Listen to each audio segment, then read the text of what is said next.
melaporkan saya tentunya Pak Sinar dengan NIM 2110242202. Jadi di sini saya akan mewawancarai salah satu kepala sekolah di sekolah SDN 01502.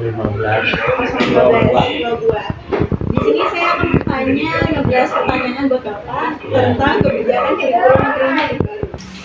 Baik, yang pertama saya mau tanya apa saja perubahan yang diusulkan dalam kurikulum Merdeka? Dalam kurikulum Merdeka, jadi kalau kurikulum Merdeka dengan adanya perbedaan atau perubahan menteri tadi ini, biasanya kurikulum itu akan ditinjau kembali dalam artian akan ada review mungkin ya, pelaksanaan dari kurikulum Merdeka itu yang lebih baik lagi mungkin gitu ya. Salah satunya adalah masalah donasi penerimaan siswa baru, salah satunya. Kalau di kurikulum Merdeka yang kemarin itu kan berdasarkan donasi kita terima murid, berdasarkan donasi radius 1 kilometer dari sekolah itu wajib kita terima kalau masih kemampuan sekolah masih bisa menampung. Itu yang kita utamakan. Jadi itu yang siswa yang dekat-dekat kita utamakan. Kemudian ada jalur afirmasi, kemudian juga ada jalur prestasi. Itu sesuai dengan ketentuan yang di kurikulum Merdeka. Tapi kalau saya lihat dari dari informasi yang ada saat ini, perkembangan saat ini dari menteri yang baru, itu secara tertulis kan belum nyampe ke sekolah ya. Tapi kalau di media massa kita lihat bahwa sistem zonasi itu akan dihapuskan seperti yang diminta oleh Wakil Presiden kita Pak Gibran. Tapi kalau menurut kami zonasi itu tetap ada, tetapi persentasenya yang kalau sekarang ini kalau nggak salah sekitar 75% ya, itu diperkecil lagi, disesuaikan misalnya 50 atau 40% saja yang diterima dari donasi. Yang selanjutnya kita bisa pakai jalur prestasi atau pakai yang perpindahan itu kita tingkatkan. Nah, harapan kami dengan tingginya persaingan yang ada, kalau sekarang nggak bisa bersaing, kurang bisa bersaing karena yang mau pintar sama nggak pintar, karena ada donasi kita tampung aja itu. Kalau dulu kan, kalau yang sekarang ini ya, yang tahun kemarin, yang tahun akan datang, ya seperti yang diharapkan oleh Pak Menteri itu lebih kompetitif lagi. Jadi kita harapkan sekolah itu ada persaingan. Kalau kemarin itu kan kesempatan yang diutamakan. Jadi kalau rumahnya dekat ya, kalau bisa sekolah di favorit rumahnya yang dekat.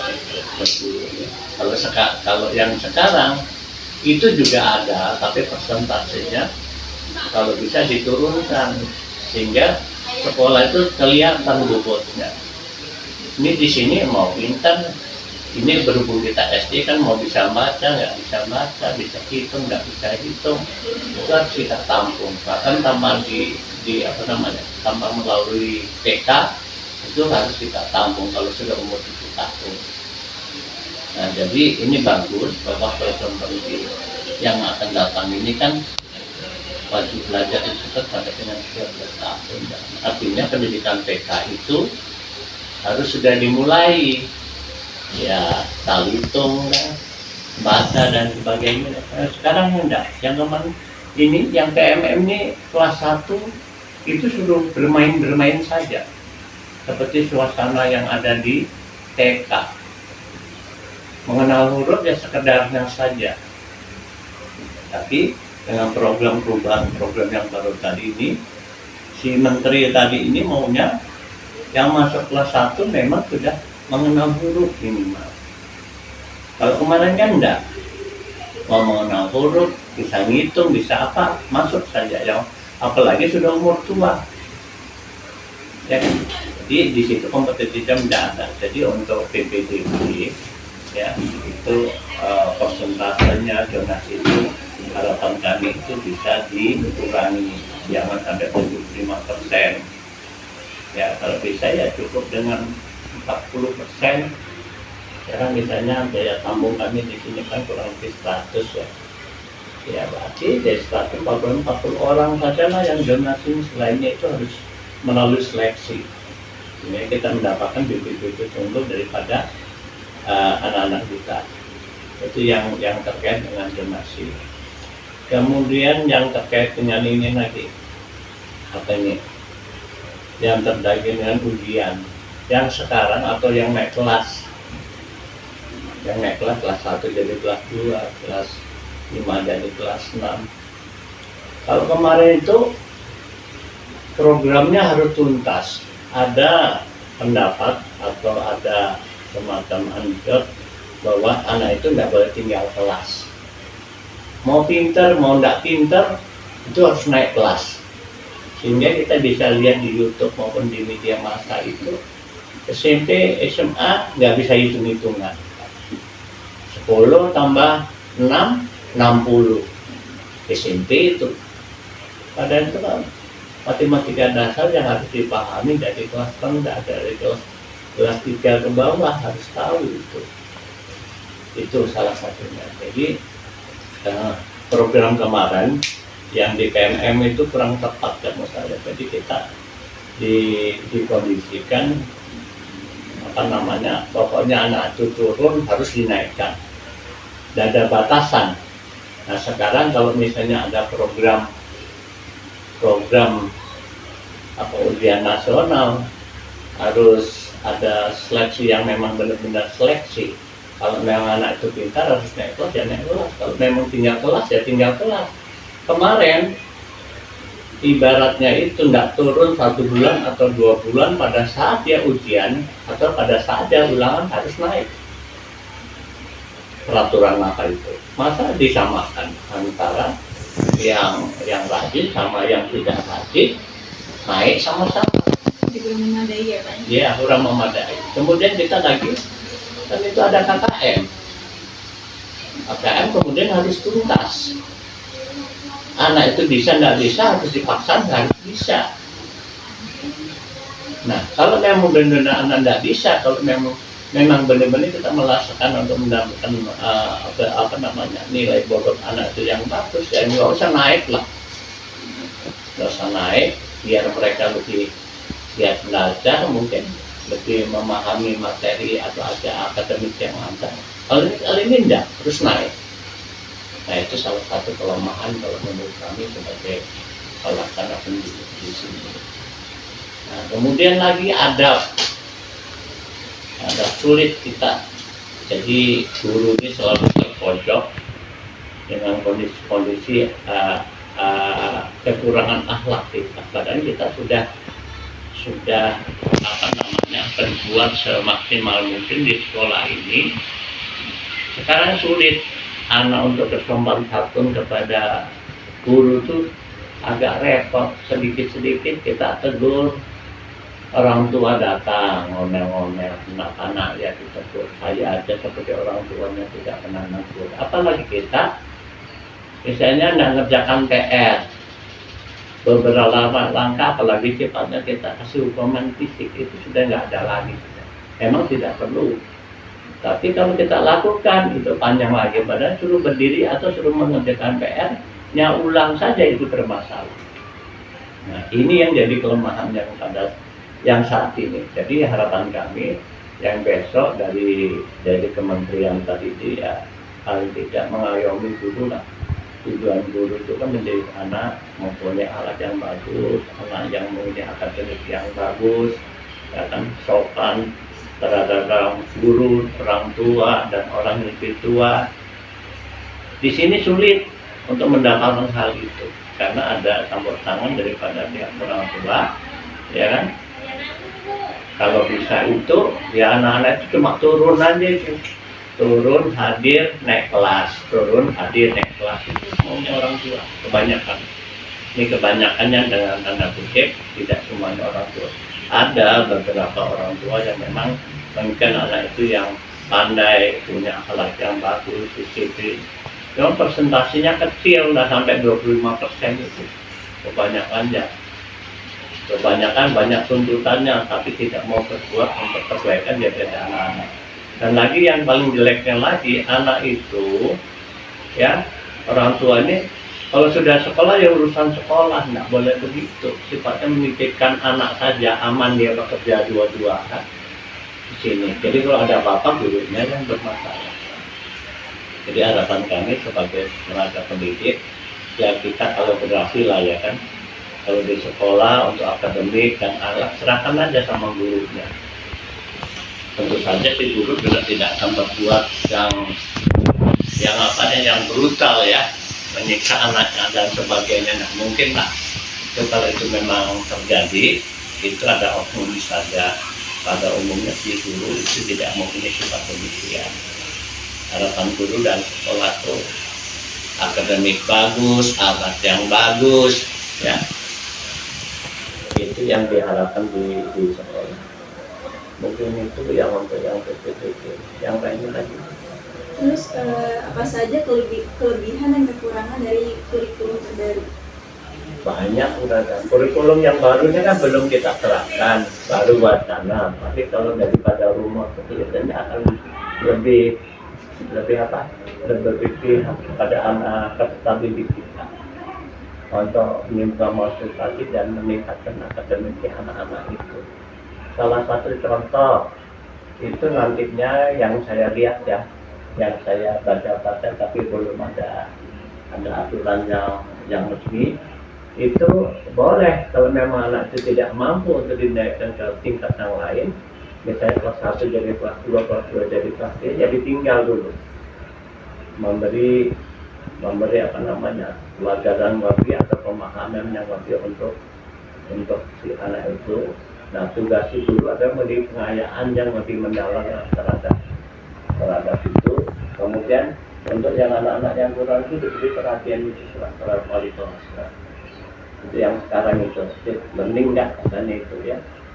Kemudian lagi yang tidak mampu ya tinggal dulu di kelas.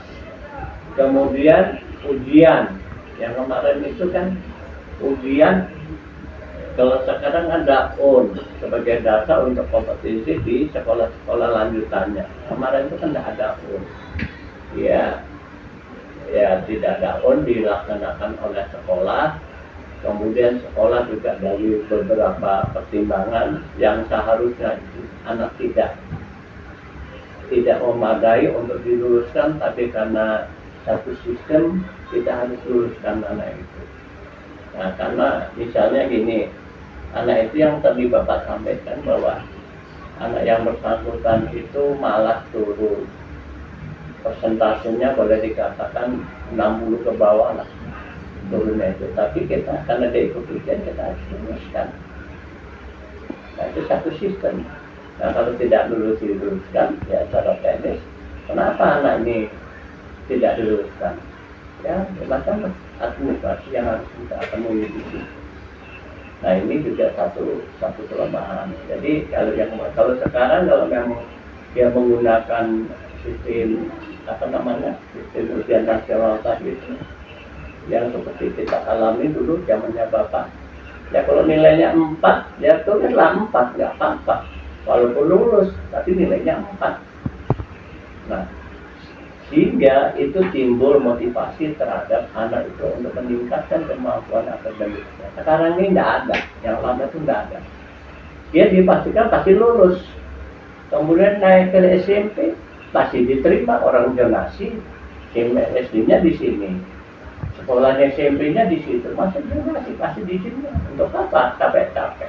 Sehingga bisa dilihat lembaga-lembaga khusus di luar sana, tidak ada lagi, sudah mati semua kan. Nah, itu salah satu bahwa tuntutan daripada dunia pendidikan ini yang saat ini itu tidak menuntut kemampuan akan individu anak itu. Nah, yang akan datang ini menuntut anak itu atau peserta didik itu untuk mampu bersaing dengan kemampuannya sendiri. Jadi kan beda. Kamu bisa bahasa Inggris, ini tidak bisa bahasa Inggris. Contohnya ini ya kan, sama-sama lulusan S1. Nah, kualitas atau bobot si anak itu kan beda. Sama dengan ini. Oh, ini pandai ini pandai, tapi tetap lulus sama-sama. Nah, ini satu kelemahan yang lama maupun yang baru. Yang baru ini kalau memang diterapkan itu kan mirip dengan sistem KPST yang kemarin. Itu ada ukurannya jelas. Jadi kita menentukan KKM harus sekian dan benar-benar itu KKM. Dan nanti bahkan ada yang dulu itu ada nilai murni di ijazah atau di rapor itu ada nilai murni, ada nilai katrolan. Misalnya MTK pas ujian dapat 30, tulis 30. Terus ditambah dengan hasil apa namanya? Hasil ulangan harian, hasil tryout dan sebagainya, baru dia mencapai KKM. Kalau dulu kan begitu. Kalau sekarang kan nggak global aja di situ. 70, misalnya 70 KKM. Nah, dari mana ini? Ya itu subjektif jadinya, turun ke bawah. Nah, jadi kita harapkan bahwa nilai yang ditampilkan di ijazah maupun di rapor itu nilai objektif sama subjektif. Kalau nilai subjektif itu ya banyak lah. Anak itu rajin, anak ini malas, anak ini, anak ini ngasih apa. Nah itu kan banyak kan ya. Nah itu mungkin itu Mbak ya. Jadi apalagi kira-kira bagaimana kurikulum tersebut akan mempengaruhi sistem pendidikan? Yang baru apa yang lama? Yang terbaru. Yang terbaru ya jelas lah. Jelas akan membangun sisi pendidikan kita. Yang pertama zonasi dihilangkan atau disempurnakan paling tidak ya kan. Kita akan berpengaruh. Jadi dengan kita menurunkan zonasi biasa misalnya 75%, kita turun jadi 40%, otomatis kan kesempatan orang luar untuk mendaftar sini, contohnya kita ini di sekolah kita ini, itu akan lebih kompetitif lagi. Nah, harapannya dengan kompetitif itu mengeluarkan output yang mempunyai bobot, lulusan kita itu mempunyai bobot. Kalau asal terima di sini ya begitulah. Untuk dibawa ke kota ya tidak bisa apa-apa.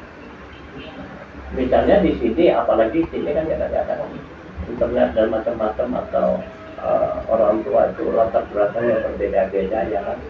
Nah, anak sini kalau dibawa ke kota, kalau tidak pakai sistem yang kemarin ini ya sulit untuk bisa kompetitif di sana.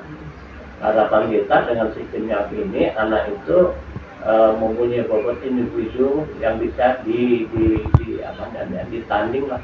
Mau di kota, mau di mana kan, itu bisa diakomodir dengan dasar input akademik itu yang sama, misalnya bukunya, kurikulumnya sama, kemudian fasilitasnya sama. Nah ini kelemahan daripada yang lama sama yang baru ini jauh berbeda. Kalau dulu kita banyak dituntut ke IT. Kalau di sini alhamdulillah masih bisa. Tapi kalau Mbak bicaranya ke hutan sana, yang ada sekolahnya bisa nggak? Pertanyaannya gitu. Bisa nggak misalnya punya HP Android? Kalau nggak punya HP Android, bisa nggak kita cari informasi? Nggak bisa juga kan? Nah, jadi harapan dengan yang ada yang ini itu agak fleksibel ya, mau di mana posisinya anak didik kita itu bisa belajar dan bisa mengikuti pelajaran. Sehingga outputnya nanti dengan muatan atau masukan yang sama, outputnya bisa bersaing dengan baik itu di kota maupun di desa, sama saja, tidak ada masalah. Ya tergantung daripada si anak itu sendiri. Kalau memang itu anak itu mau mengupgrade dirinya, belajar karena sudah fasilitasnya sudah disiapkan, ya outputnya akan sama. Nah gitu. Jadi yang kalau menurut saya yang akan datang ini mungkin akan lebih memperbaiki. Dan nanti guru juga tidak disibukkan, ini guru sibuk. Dan ini yang PPM, yang ini, yang pomel, yang macam-macam ini. Itu dia tidak penting, padahal setelah kita melakukan gemol, tidak ada hasilnya. Apa hasilnya? Ya kan?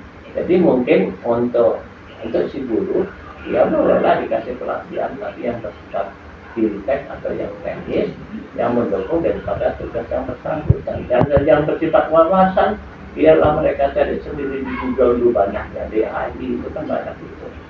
Tapi yang bersifat teknis, ya silakan dikasih itu. Tapi jangan dijadikan satu beban, guru itu harus ikut pelatihan ini, karena tuntutan dari PNM kan yang kemarin itu untuk mendapatkan nilai kinerja ini baru bapak ini yang tulis itu harus melakukan ini ya ikut ini. Kalau enggak ya nggak bisa naik pangkat. Orang kerja mau naik pangkat kok. Jadi yang kita ikuti. Tadi saya dengar di apa info dari Pak Menteri bahwa itu akan disederhanakan. Yang sekarang ini dilakukan penilaian dalam 1 tahun 2 kali, nanti dijadikan 1 kali.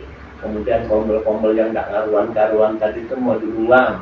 Boleh melakukan pombel cuma daftar isi saja atau daftar hadir saja yang diupload. Kemudian sertifikat dan macam-macam itu tidak perlu diupload. Itu satu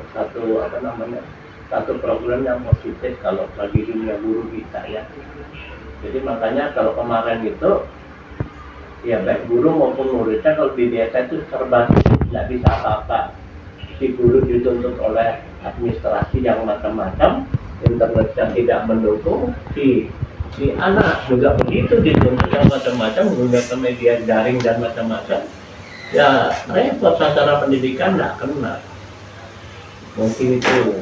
Apalagi apa peran guru dalam implementasi kurikulum mereka? peran guru ya aktif juga, tapi banyak kalau diambil persentasenya itu lebih banyak dituntut oleh kebutuhan PMM itu sendiri lah, kebutuhan administrasi guru itu sendiri. Banyak betul administrasinya, walaupun aplikasinya tersedia. Dan yang perlu diingat bahwa guru ini tidak mudah semua. Yang mudah kalau sampai yang mudah kemudian dari start di SMP sudah menggunakan IT. Kalau guru apa mesin tetap, dan itu semua mau nggak mau harus ikut ke situ. Nah untuk apa adaptasi itu kan perlu waktu. Nah itu jadi kalau kemudian lagi tuntutan dari PNM itu administrasinya kan banyak sekali. Nah kalau orang nggak praktek ya nggak bisa jalan, terus nggak bisa jalan untuk bisa kan gitu, harus ngajari. Misalnya bikin modul ajar kan di PNM itu kan sudah ada aplikasinya, kita bisa download aja. Jadi ini kan perlu skill ini. Ya memang si guru sendiri harus di-upgrade kemampuannya di dalam bidang IT itu memang benar. Cuma kan tidak semuanya. Jadi lihat dulu, ini guru ini sudah umurnya berapa? 50 dituntut untuk bikin model gitu, belajar hal yang baru. Ya pening ngurusi ini, pening. Sulit dici, alhasil apa sibuk ngurusi laporan saja, ngajarin enggak. Padahal output yang diajarkan ya itu aja. Tanpa buka buku ini sudah ada di kepala mereka ini nah. Tapi karena tuntutan administrasi yang paling banyak, sibuk administrasi dulunya, buka halaman yang kerjakan aja gitu. Begitu bahasanya. Ya kan? Administrasi ya bagus semuanya. Tapi pelaksananya. Nah, jadi beban administrasi yang dicanangkan oleh menteri itu bagus sekali. Artinya boleh kita, karena kita PNS, berarti kan memang adalah administrasi yang harus kita penuhi.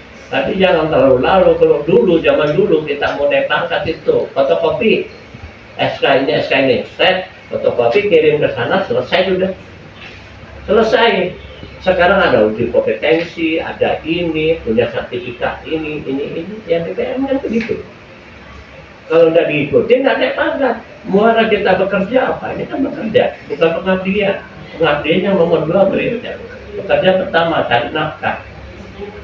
Ngapain kalau cuma cari sedekah tuh di masjid sedekahnya. Nah, terus apa lagi? Bagaimana cara mengukur keberhasilan kurikulum merdeka? Yaitu, ya ujian lah. Yang di mana nih? Yang untuk anak didik atau untuk guru? Untuk anak didik. Untuk anak didik kan kita ada tesnya, ada ulangannya, ada ujiannya di situ. Jadi kita melakukan evaluasi melalui ulangan lah ya kan. Jadi ulangan Ya ada ulangan pra semester, ada ulangan semester, ya. Tapi kalau ujian kan nggak ada. Nah, ulangan untuk pra semester itu juga tidak diwajibkan. Tidak diwajibkan itu, yang wajib cuma yang ulangan semester saja. Mau dilaksanakan boleh, nggak dilaksanakan boleh. Kalau gurunya malas, ya nggak usah dilaksanakan. Kan kalian sudah ada katanya. Ini bukan guru-gurunya bilang itu boleh dilaksanakan, boleh tidak dilaksanakan, tergantung kebijakan sekolah maupun gurunya itu sendiri. Nah, coba yang akan datang, apa namanya, pra semester harus ada. Mau ujian harus ada tryout, kan dulu tryout sampai 5 kali 6 kali diharapkan. Nilai anak ini benar-benar real tanpa adanya katrol, karena berbagai pelatihan ya kan. Jadi kisi-kisi dibuat dari awal, buat ditreotkan, dibuat lagi, ditreotkan kurang bagus, direkkan lagi, alhasil ikut ujian bagus nilainya karena kisi-kisinya sudah didapat. Kalau sekarang kan nggak jelas kisi-kisinya memang dibuat, tapi tidak ada treot itu ya dikurang lah. Orang Bapak sampaikan tadi untuk ulangan aja nggak ada, boleh diadakan boleh enggak. Sekarang ini yang sekarang ini ya memang kalau tolak ukur yang pintar, ya mengklaim pintar diri orang itu kalau belum diuji kan nggak kelihatan, diuji 20 hasilnya. Benar, saya nggak bohong. Karena coba sekarang anak-anak itu, kalau dulu kami, kalau yang angkatan dulu, kalau apalagi yang ditanda apa namanya, kalau dulu kan berhitung, sekarang matematika itu kalau kalian itu luar kepala semua karena teknik itu sudah dikasih tahu. Sekarang kan nggak tahu, bingung dia. Nah kalau di bidang IT-nya memang sekarang lebih canggih karena anak TK juga sudah pakai HP semua. Nah kalau sudah pakai HP, jawabannya bagus semua. Tapi yang jawab apa HP?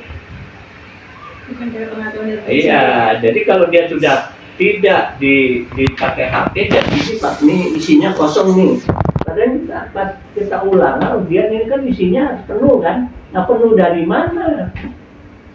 Orang kalau jawab soal itu di rumah, PR aja sulit, nggak boleh lebih daripada 10, 5 paling, 1 atau 2. Kalau bisa nggak usah dikasih PR. Anak-anak di rumah itu suruh santai-santai aja. Itu memang begitu. Bagaimana kita mau pandai, nggak pernah baca, nggak pernah latihan. Nah sekarang ini kan sampai menteri itu ngomong, TK aja kalau bisa sudah bisa hitung-hitungan, bisa tambah-tambahan, bisa mengenal huruf, itu kan satu kemajuan, itu kan bagus. Nah kalau kita itu tidak dipaksakan diri kita tidak akan tahu tuh kapan tahunya. Jadi pertama kita harus memaksakan diri, kita harus tahu karena hal-hal yang belum tahu. Kalau kita cuma asal aja besok sampai mati juga nggak bisa tahu.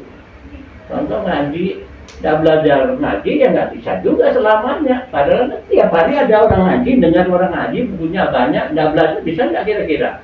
Nah yang kemarin berbeda kan begitu.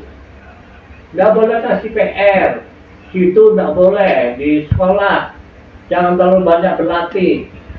Kayak apa? Nama pandai. kita masukin anak ke sekolah kan Iya, tujuannya itu adalah untuk menaikkan akademiknya si anak itu dari beberapa hal ilmu, kan begitu. Kalau kita nggak ajari awal aja kan dia nggak tahu, kita harus paksakan. Dia harus mengenal huruf, harus. Nah, belajarlah dia. Ada apa-apa nanti tahu juga. Ya hasil SMA, SMP nggak bisa hitung-hitungan. Ada yang nggak bisa baca. Dan sekarang ini masih ada. Cuma orangnya ada yang nggak mau ngomong, gurunya yang tahu. Nah kalau sudah membaca terus ujian mau apa? Mau apa Bapak bilang?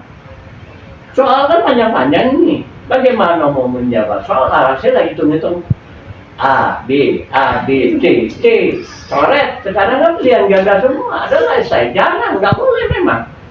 Pilihan ganda. Nih kita ujian di mana-mana. A, B, C, O, D. Kan begitu bunda. Nanti tuntutan kita kalau kita dengan banyak berlatih kan malah kita itu kan berkembang, harapannya begitu. Kalau nggak dilakukan ya nggak bisa, ya kan? Jadi apa namanya, hal-hal itu yang menjadi kelemahan untuk kurikulum saat ini. Untuk hal-hal yang pelatihan dan peningkatan akademik itu agak repot sih. Untuk pertanyaan selanjutnya, apa saja peran serta masyarakat dalam meningkatkan kualitas pendidikan? Untuk yang kurikulum yang lama, itu demo terus. Banyak yang ditanya daripada yang berbuatnya. Banyak koreksi ke sekolah dibandingkan berbuat untuk peningkatan anak didik kita. Dan seharusnya antara orang tua dan apa namanya sekolah itu berkolaborasi, akan saling mendukung dan macam-macam. Tapi kenyataannya kan jomplang ke sekolah, selalu mempersalahkan atau selalu menyalahkan sekolah. Ya, mentatu positif misalnya contoh, kita mau bikin ekskul ini, sekolah nggak punya duit, kita nggak bisa ngomong saat ini. Ini misalnya kita mau, ini kan kita mau drum band itu drum bandnya ada, tapi drum band itu kan perlu pelatihan, perlu pendaftaran, perlu dan sebagainya, duitnya dari mana? Nah, kalau mau anaknya meningkat, beli baju drum band memang bisa dianggarkan, kan nggak bisa. Contohnya nih ya. Nah, jadi kalau kita harmonis atau orang tua mau memberi kesempatan membuka diri, ya kita gampang aja meningkatkan kemampuan si anak itu. Apalagi ada fasilitasnya. Tapi kalau udah didukung 5.000 aja, 5.000 nih kumpul untuk latihan, beli apa setik yang patah dan sebagainya, itu ribut sudah. Ribut. Nah, gimana mau maju ya itu aja. Jadi kalau si sekolah apatis tidak ada lagi jalan dulu, ya diam aja dulu. Nanti aja kalau ada uang baru kita jalan. Jadi sangat penting ya dukungan dari orang tua. Iya, yang pertama itu orang tua lah, anaknya sendiri, anaknya dia tidak mau dukung. Baik, untuk pertanyaan selanjutnya, bagaimana cara meningkatkan partisipasi siswa dalam proses belajar? Nah, meningkatkan partisipasi siswa itu sebenarnya pertama buku, ya, buku harus ada. Nah, buku ini seperti kamu ketahui ya, buku itu kan di apa namanya di nggak benar ya. Nah, mau naikkan apa namanya partisipasi siswa untuk belajar lebih meningkat kan dari sekolah sudah ada 20%. Dulu ini yang bicara dulu ya, sekarang sudah beri kebebasan, tapi belum terlaksana. Jadi kita beli buku itu 20% yang dibolehkan itu aturan. Nah, 20% contoh di sini 300, dapat uangnya kita ambil plus minusnya 300 juta nih, 300 juta nih. 20% daripada 300 juta berarti kan 60 juta nih. Itu khusus buku. Nah, kelas 1 sampai kelas 6 bisa nggak beli buku itu? Kalau dia 20% betul ya, 60 ya, 60 juta ya. Kelas 1 sampai kelas 6 itu untuk memulungnya itu kalau kulumnya enggak apa namanya enggak berganti paling tidak 3 tahun baru penuh itu ya. Itu buku pokok, buku itu kan cuma buku pokok, ada buku penunjang dan sebagainya. Nah, buku penunjang tadi ini itu diharapkan partisipasi orang tua murid, tapi itu kan enggak dikehendaki juga. Jadi dilema yang diikuti yang kemarin itu itu kan repot itu ya kan. Nah itu, jadi itu pertama. Kalau dia itu 300 mungkin masih bisa hidup sekolah itu. Kalau seandainya sekolah itu muridnya 100, 20%-nya berarti kan 20 juta. Kemudian gurunya di situ semua, kepala sekolahnya dan pegawai negeri, gurunya honor semua, uangnya dari mana? Honor itu dari situ. Honor gaji itu lah, kalau DPNS semua nggak ada masalah. SPP kalau di swasta boleh ngambil, SPP kan nggak boleh kita. Dan mau dari sini 1 bulan 15 juta, 1 bulan guru honor ini sudah itu. Kalau kemarin hampir 20-an juta, karena sekarang 15 juta 1 tahun berapa? 180 kan? Atau kalau dapat 300 sisa 120 kan? Dia potong buku 60 sisa 60. Air, listrik, yang macam-macam bisa 60. Nah, bagaimana kita mau berbuat? Itu termasuk bagi yang tembel-tembel yang rusak-rusak itu. Kan banyak itu. Sarana prasarana kan masih anu. Nah itu kalau kita mau enak, mau meningkatkan kualitas atau minat belajar anak-anak, pertama sarana prasarananya memadai. Ada ini kebetulan sekolah kita ini agak 80% yang memadai, tapi ada sekolah yang bocor. Ya kan bingung lagi carinya. Nah di situ perlunya juga peran orang tua untuk mendukung daripada kebutuhan anak itu kan gitu. Nah ini sekarang ya anda mau orang tua ya tujuan duluan sih, jadi repot. Baik, untuk selanjutnya, apa saja dampak dari penghapusan ujian nasional atau UN terhadap sistem pendidikan? Anak-anak ujian nasional dan itu boleh dilihat itu. Kalau mengukur anak itu kurang bisa objektif lah istilahnya. Jadi maunya kita dengan adanya ujian nasional, anak-anak yang lulus itu memang punya grade-nya atau nilai anak itu memang berbobot. Kalau bisa kalau zaman dulu ya enggak lulus lah. Dan lagi si rapot tadi itu atau si ijazah tadi ditulis sana nilai real sama nilai tambahan lah, nilai katrol. Ini kan tak kelihatan nilainya 70, 80 nilai maksimum semua. Anak saya pintar aja, nggak taunya di tes dia bisa baca kan begitu. Sekarang ini nah maunya kalau yang dulu zaman bapak dulu itu ada yang nilai 50, 40 tapi ada lagi nilai lulus, ada dinilai dari tryout dan macam-macam tadi itu ya kan. Nah itu maunya begitu, jadi anak ini sebetulnya kualitas yang seperti ini begini. Nah iya, jadi ada 2 nilai gitu. Untuk selanjutnya, bagaimana cara meningkatkan kualitas guru dalam menghadapi perubahan kurikulum? Ya ini pertama pelatihan lah, sosialisasi ini baru bapak tadi itu buka yang kamu maksud tadi itu kan tadi dari Dirjen BPK itu memberikan informasi tentang feedback dan cara peningkatan kualitas daripada guru, kemampuan daripada itu ditingkatkan. Mungkin kalau akademik mungkin nggak terlalu repot lah, tapi ada hal-hal yang teknis gitu mungkin mereka perlu diberi informasi, ada bimbingan. Kalau akademik kan sudah S1 semua, maka ngajari anak SD nggak bisa. Asalnya gitulah ya kan, karena dia sesuaikan dulu kelas kan memang Superman, semua mata pelajaran dia yang ngajari.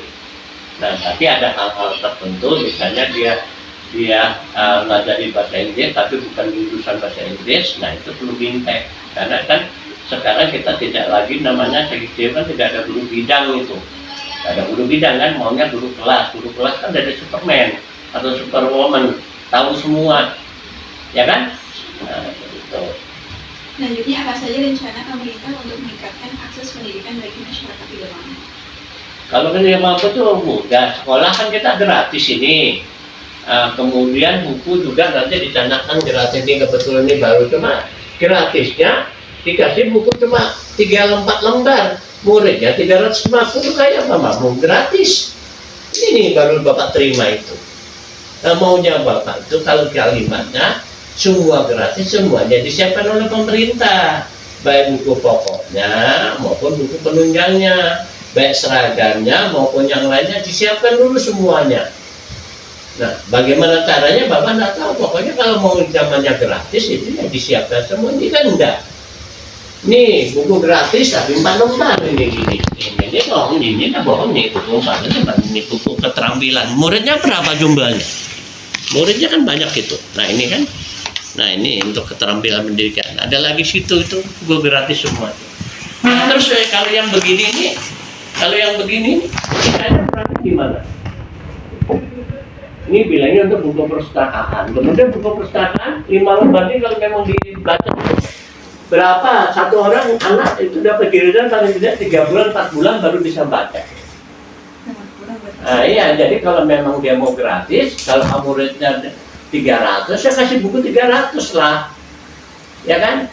Kiranya gratis, SPP-nya benar sudah gratis, bukunya gratis, mana gratisnya? Pak Wali Kota juga mau gratis, mana bukunya? Mungkin mudah-mudahan untuk besok-besoknya ada bukunya ya. Itu kan jadi wacana, termasuk menteri gratis semua. Pokoknya tidak ada lagi pungutan-pungutan. Ya benar aja. Kalau tidak ada pungutan, sekolah tuh prasarana dan prasarana kalau rusak minta langsung dikasih. Gurunya kalau kurang, ini kan guru kan ada pensiun. Nah kalau sudah pensiun, kalau kita minta tidak ada. Alhasil kita ngambil lagi yang honor lagi. Itu kan tidak masalah. Jadi kalau memangnya semua gratis tanpa ya sudah disiapkan semua. Kalau model ada bank soal, bank buku kah, bank guru kah. Jadi kalau butuh guru ambil guru sana taruh sini kan begitu. Kalau sekarang kan tidak bisa. Ini ada misalnya guru kelas pensiun. Bapak minta di mana? Minta dari sana. Berbulan-bulan belum tentu, bertahun-tahun belum tentu. Bocor sekolahan, minta. Nanti dulu masih dapat tunggu banyak. Nah kalau mau yang relevan mendukung daripada semua ini, yaitu ya minta itu segera diberikan, disiapkan. Kalau bisa di sekolah negeri itu tidak ada lagi guru honor. Bilang kan guru honor dihapuskan. Sekarang aja yang mau ikut tes saja tidak boleh. Kayak apa mau dihapus? Tetap ada. Kenapa dia tetap ada? Karena mereka dibutuhkan. Kalau enggak, siapa yang ngajarin anak-anak?